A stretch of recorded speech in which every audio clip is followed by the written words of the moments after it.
Bonjour Rachel. Bonjour Brigitte, bonjour Jean-Charles Mouglou. Bonjour Rachel. Donc vous êtes dans une relation un peu compliquée, c'est ça? Oui, c'est ça. Là, comme on parle de la possessivité, moi je pense que j'y étais quand même beaucoup. Ça doit être lié à une blessure, un pareil d'enfance. Et je pense que j'ai réussi quand même à m'en guérir, entre guillemets. Et là, du coup, je me rends compte que j'ai envie de me choisir moi et de potentiellement tenter la relation. Alors ça se traduisait comment? Vous étiez extrêmement jalouse? Plutôt possessive dans le sens où j'avais envie qu'il vienne habiter avec moi très vite. Et puis du coup ça m'a mis dans la difficulté parce que lui il est parti. En fait il est venu vivre avec moi et à 2 reprises dans la relation il a pris un appartement pour s'éloigner. Donc ça c'est des choses qui... Il avait besoin d'air. Ouais. Il avait besoin de distance. C'est ça. Vous l'étouffiez en quelque sorte. C'est-à-dire que vous aviez, dès qu'il était là, vous étiez collé à lui. Comment ça se manifestait? Oui, plutôt, ouais, parce que j'ai 3 enfants d'une union précédente. Et c'est vrai que j'étais très attachée à lui. C'était une période un petit peu difficile dans ma vie et c'était un peu comme ma bouille, ouais. C'est intéressant parce qu'il nous arrive toujours ce qui nous fait le plus peur. C'est-à-dire, si j'ai peur d'être abandonné, je deviens fusionnel avec l'autre, je suis tellement fusionnel avec l'autre qu'au bout d'un moment, il finit par s'en aller. C'est ça. Ouais. Et ça se voit très très souvent dans plein de symptômes différents. On crée le problème qui nous fait peur. Celui qui est jaloux, par exemple, ou celle qui est jalouse, ça va tellement dire à l'autre, j'ai peur que tu me trompes, je crois que tu m'as trompé, tu vas finir par me tromper, que l'autre, au bout d'un moment, il finit par se dire, pourquoi pas, après tout. Oui, après tout. Alors qu'à l'origine, il n'avait même peut-être pas l'idée, quoi. Oui, c'est ça. Ouais. Et du coup, le fait que là, la deuxième fois, quand il est parti, je sais pas, c'est comme si moi, ça m'a fait, j'ai compris, je me suis détachée. Maintenant, donc, là, il voudrait revenir, et du coup, là, c'est moi qui ne plus trop. Et ça vous convient comme situation? C'est une relation quand même un peu dysfonctionnelle, donc j'étais toujours dans l'espoir que ça aille mieux. Ouais. Mais là, ça me paraît un peu trop compliqué. Mais Rachel, on va essayer d'être un petit peu objectif, parce que là, dans ce que vous nous dites, c'est pas si évident pour moi, en tout cas.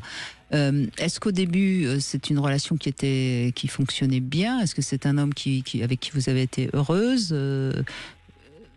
Parce que peut-être que c'est aussi défensif pour vous de ne pas vouloir revivre la relation. Oui, puis peut-être qu'il ne vous rassurait pas au départ et que c'est pour ça que vous étiez fusionnel aussi. Ça peut venir de nous, d'un trauma, mais ça peut venir aussi de l'attitude de l'autre.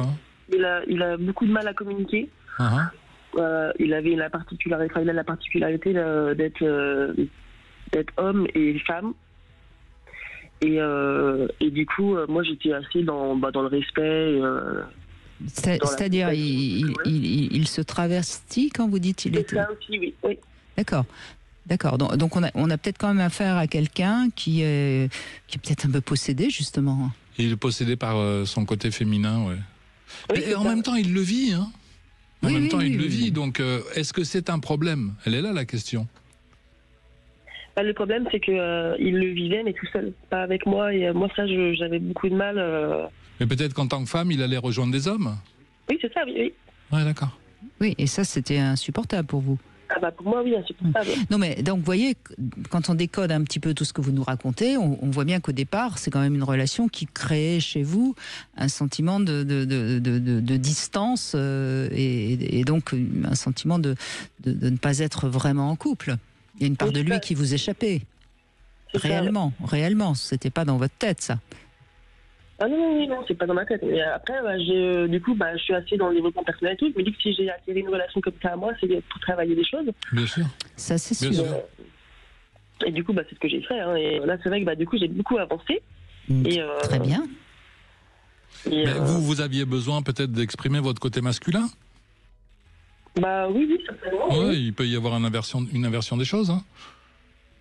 Ouais. Mais en tout cas, ça permet de dire qu'en effet, vous avez raison. C'est pas la peine de repartir dans cette histoire parce qu'elle est. Voilà, est-ce qu'elle vous convient, est-ce qu'elle vous convient pas, tout simplement. Elle était un peu bancale dès le départ. Oui, c'est ça.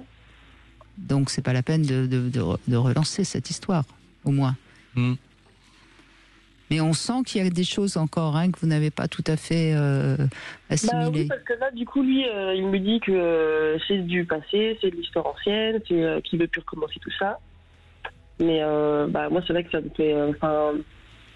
du coup, j'ai toujours cette crainte que ça recommence et du coup de ressouffrir de fou, quoi. Donc, Mais je crois, comme ça, vu tout ce que vous nous avez dit, moi j'aimais l'hypothèse, mais peut-être que c'est pas la bonne, mais c'est l'hypothèse que j'aimais.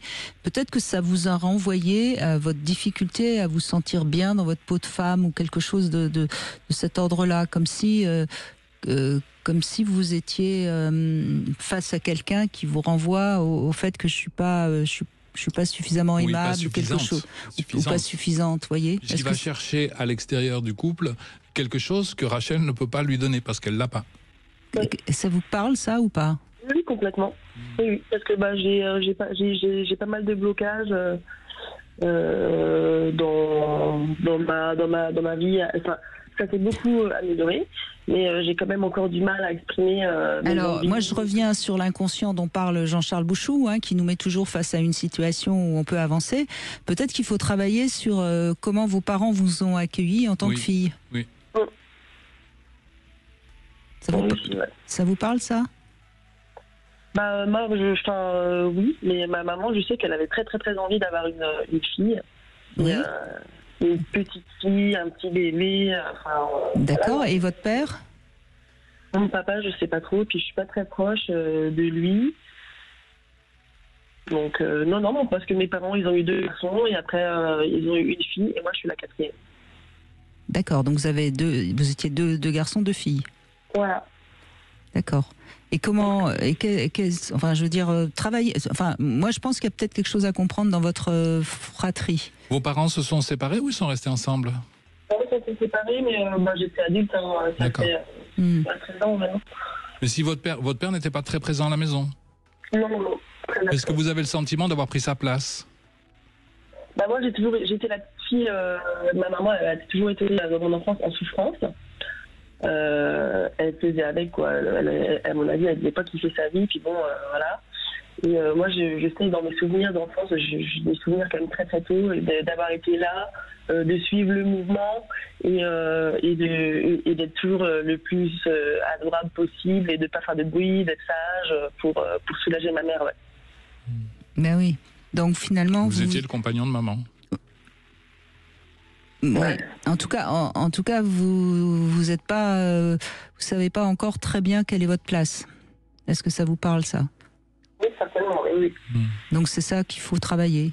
Essayez de vous affirmer, vous, en tant que Rachel. Et puis bon, ça prend son temps, mais on y arrive. Merci en tout cas, Rachel. Merci beaucoup. Et allez, on va faire une petite pause et on va se retrouver avec le Sexo Conseil. On va parler du sperme et nous aurons, je crois, Sandra qui croit peut-être être possédée par l'esprit ou je ne sais quoi. On en parle dans un instant. Demain, avec Jean-Charles Bouchou, nous abordons la question de la lutte de pouvoir dans les couples. Comment s'affirmer sans pour autant prendre le pouvoir? Venez apporter votre témoignage. 0826 300 300.